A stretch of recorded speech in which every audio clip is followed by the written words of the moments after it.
Hürmetli kötendişim, bugünkü işimizni başlayımız. Cungo gumran buludu neziriyisi yani yöpürlüp geldi.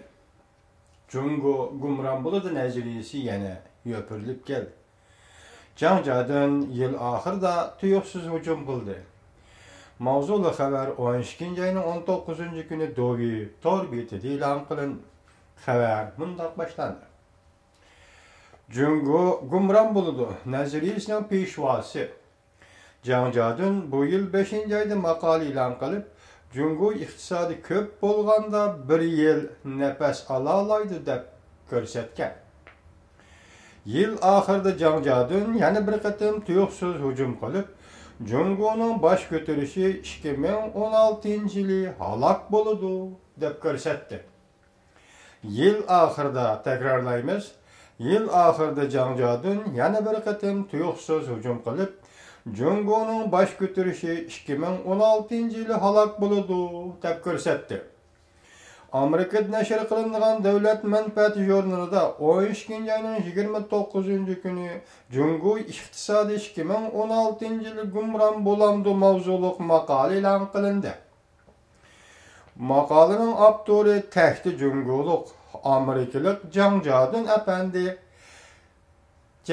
Efendi idi. Cancadan makalesi de mundaq görsetdi.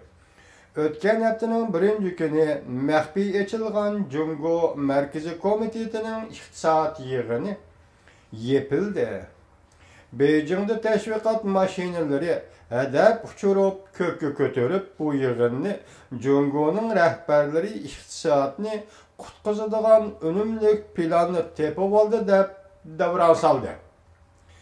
Cancadan deydi ki, ularning mundaq planı yok. Əməliyyatı ular, yani Cungo rəhbərləri növbətdəki iqtisad strategiyasını davamlıq yolga qoyuvatıdı. Dəl moşu iqtisad strategiyası Cungo'nun növbətdəki qiyinçiliğini keltirip çıxırıb, Cungo iqtisadının tərəqqi qilishini o'rnidan qo'zg'atalmadi.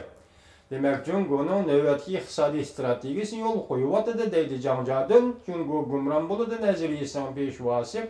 Bu iqtisad diyemişi planı yok. Yani şu konu mokam. Şuna Cungo'nun bu iqtisad planı her kança kısmı Cungo'nun iqtisadını terakkiyat yoluğa çekiniştin, terakkiyat yoluğa qo'zg'atalmadi deydi.